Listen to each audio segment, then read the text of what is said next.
Okay,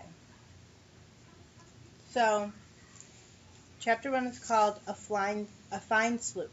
Caroline Abbott leaned over the rail and laughed with delight. Isn't this wonderful? She asked her cousin Lydia.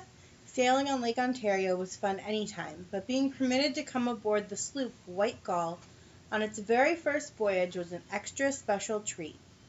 It's marvelous, Lydia agreed. I'm glad that Oliver and your papa invited us.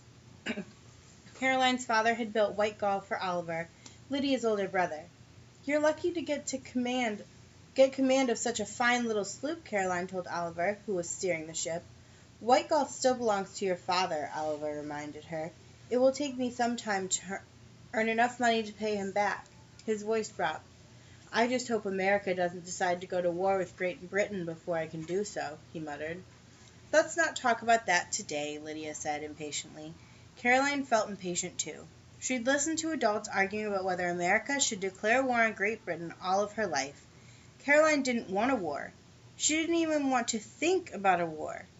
The breeze whipped some strands of hair into Oliver's face. He paused to retie his hair behind his neck. It's been 30 years since America won its independence from Britain. Maybe President Madison can avoid fighting another war. Caroline wanted to change the conversation from war to a happier topic. Now that the sloop is finished, we can sail all around Lake Ontario. Oliver grinned. I'm looking forward to buying and selling goods along the lake shore. It's a fine way to earn a living. You can start by buying some embroidery silk for me, Caroline said. Oliver shook his head. Mistress Abbott, I will gladly haul sailcloth and tar for your father, and apples and potatoes for farmers. I will happily carry mail and take passengers wherever they wish to go, but surely you cannot expect me to shop for embroidery silk. Caroline smiled mischievously. I need something of a reddish brown, like cinnamon, but with more red. Lydia giggled as Oliver made a face. And then some lace, Caroline continued. Mamma is helping me make a new dress for my 10th birthday. A bit of new lace would be perfect. Enough teasing, Oliver begged. I'm a merchant, not a lady's maid. Why do you think I'm teasing? Caroline asked. She held her head high, the way Lydia did when she was pretending to be a fancy lady. Lydia, who was almost 12, giggled even harder. Oliver, Papa called in his no-nonsense captain voice. Watch that you stay on course. And you girls, remember to stay clear of the mainsail. We'll stay clear, Caroline promised. Really, Papa didn't need to remind her about every little thing. She'd been born on the shore of Lake Ontario, and she'd been sailing with him for as long as she could remember. Papa was the finest shipbuilder on all the Great Lakes. And one day— What are you thinking about? Lydia asked. You have a dreamy look on your face.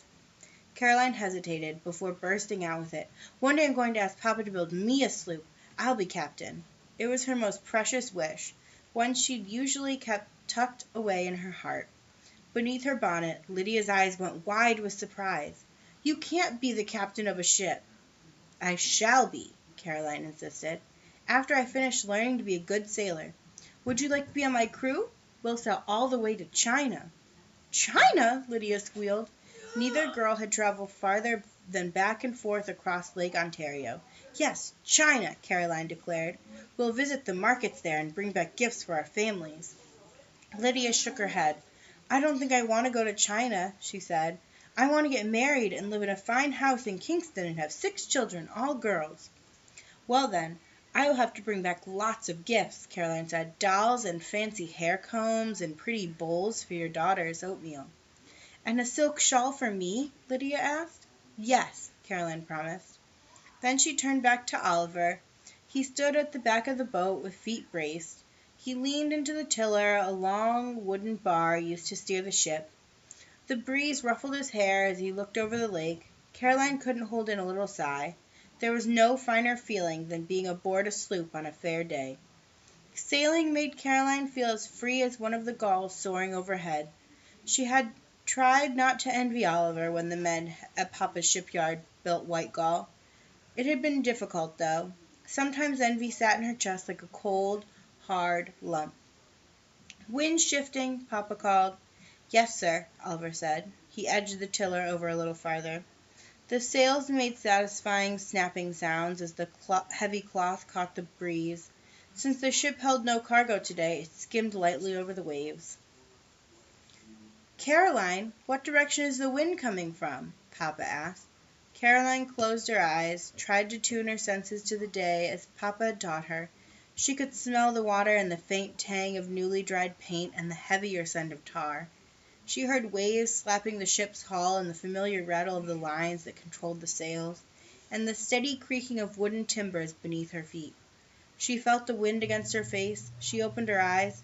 "The wind's from the west, Papa," she called. He nodded. Caroline felt a lump of envy in her chest melt away. "I can make Papa proud of me," she thought. If she kept learning all she could about sailing, perhaps one day he would build her a sloop of her very own.